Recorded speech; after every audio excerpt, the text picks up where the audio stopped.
Dans les années passées au Rwanda, la culture rwandaise considérait que le genre féminin devrait servir la famille. Les conséquences de cette écriture atteignaient aussi les jeunes filles comme victimes parce que pour eux, la chance d'étudier est minimum. Beaucoup de Rwandais pensaient que l'éducation des filles est profitable pour la famille de son mari et non pour sa famille. Le long trajet entre l'école et la famille est aussi une cause principale d'abandonner l'école prématurément pour beaucoup des anciens Rwandais. Ce n'était pas un scoop de trouver un écolier qui faisait plus de 20 km pour aller à l'école à pied. Trop de fatigue, faim et soif étaient considérés comme la vie quotidienne, mais c'était le manque de moyens. Ces deux causes précitées, ce sont les principales causes de beaucoup d'analphabètes au Rwanda.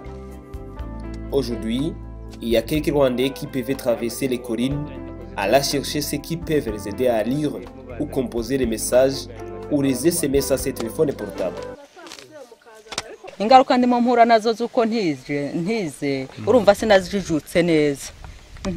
Ubwo ntajijutse neza rero nakunze kujya ngenda nta kintu numva niyungura mu bwenge bwanjye kubera kutajijuka buryo umuntu utize ntakunda kujijuka neza. Dans les années 1999, pour lutter contre les conséquences causées par l'alphabétisation au Rwanda, l'église du Pentecôte au Rwanda, ADPR, a pris un pas de réduire l'analphabétisme dans les adultes de la société rwandaise.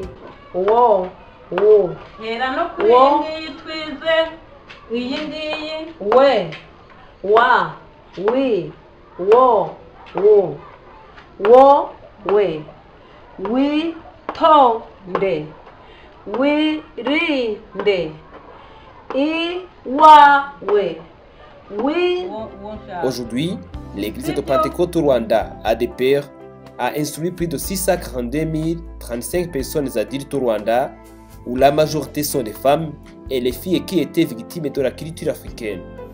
We have done it because we have seen that there are so many people here in Rwanda who did have no time to go to school, and so we decided just to take this task as church and to teach people, especially adult people, how to write and to learn. So we did this job quite well up to now. Du côté gouvernemental, cette éducation des adultes offre les meilleures chances d'une meilleure vie. Ibi ni ibigaragaza yuko dufite abaturage bafite aho bagana, bafite aho bashaka kwerekeza, bafite intumbero y'ubuzima bwabo ndetse no gutekereza abazabakomokaho. Cette éducation des adultes devient la clé pour le développement de ses bénéficiaires. Après cette formation, les uns ont continué les études dans les écoles secondaires et les autres ont fait les formations des métiers différents. This training will help me to make my own business. Quels sont les profits particuliers aux adultes qui ont fait cette formation d'alphabétisation? Les gens qui sont passés par ces centres améliorent leur vie dans tous les domaines, hygiène, nutrition, développement, coopérative. Ils ont beaucoup d'informations et ils accèdent facilement à tous les programmes du gouvernement qui sont dans plusieurs domaines très bien.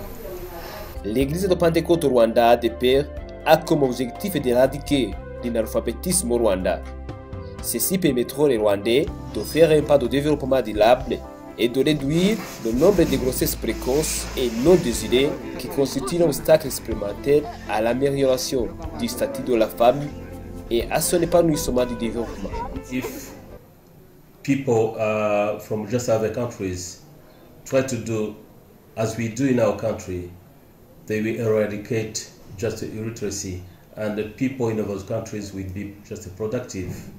So I will encourage my colleagues as leaders of the churches to do this work, because we will be rewarded by God if we've done it quite well, helping people to eradicate illiteracy.